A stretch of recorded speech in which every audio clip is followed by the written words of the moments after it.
Many claims about Ronald Reagan as president are false if one looks both closely and broadly. Reagan took office when Time magazine had a Machine of the Year instead of a man. Why a machine, namely a computer? Because it was saving tremendous amount of time and saving tons of money. To claim Reagan caused economic success is as valid as saying FDR caused rather than cured the Depression. Reagan was a wonderful cruise director on our ship of state, but he did not make it a superliner. The computer did. Without the computer revolution to save time and money, as well as allow better weapon systems than the catch-up Russians could build, Reagan would not have been able to sign the checks to outspend the Soviet Union. Unlike tax and spend Democrats who balanced budgets, Reagan was a fiscal conservative who set a borrow and splurge precedent for subsequent Res Pubis presidents.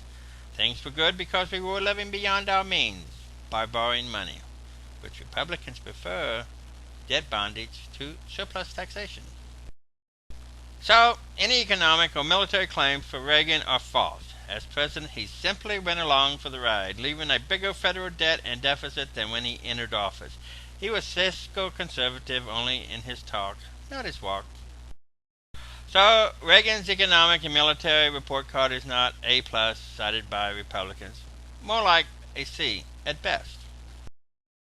Reagan gets an F on helping the middle class, in particular the destruction of corporate retirement accounts with a replacement by 401ks. The math says it all. In 1980, the average retiree had almost $300,000 in publicly regulated corporate benefits. In 2002, the benefits are less than $100,000, about $40,000 in 1980 dollars. In 1980, the top 1% owned 20% of America. Today, it is more than 50%. How did this happen?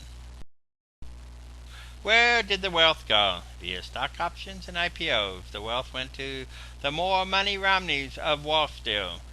More Money Mitt talks about an economic tax. This is like calling the kettle. The lottery is a tax on those who don't know math.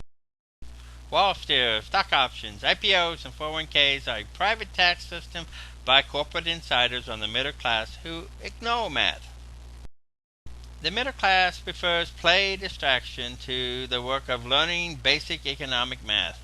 The average worker spends more time on one weekend watching sports than they do in studying economics and politics during the other 363 days of the year.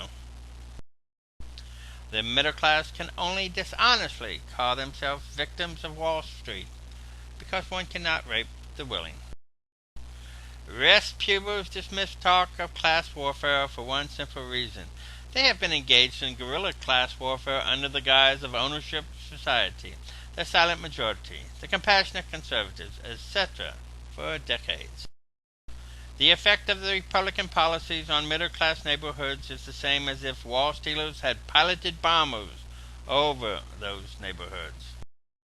Anyone making less than $100,000 who votes for a Republican is like a Jew manufacturing Zyklon B in Nazi Germany.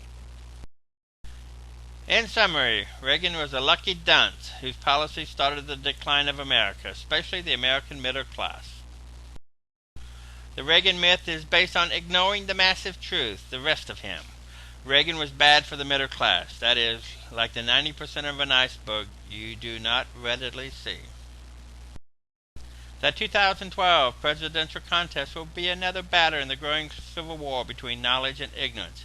Too often, the many think that ignorance is bliss, without knowing that it is true until the ignored problems blitz and destroy your life. If Democrat candidates, organizations, and super PACs don't email and advertise the Reagan myths, they not only deserve to lose the election, but prompt the question, why not? Will you do your part?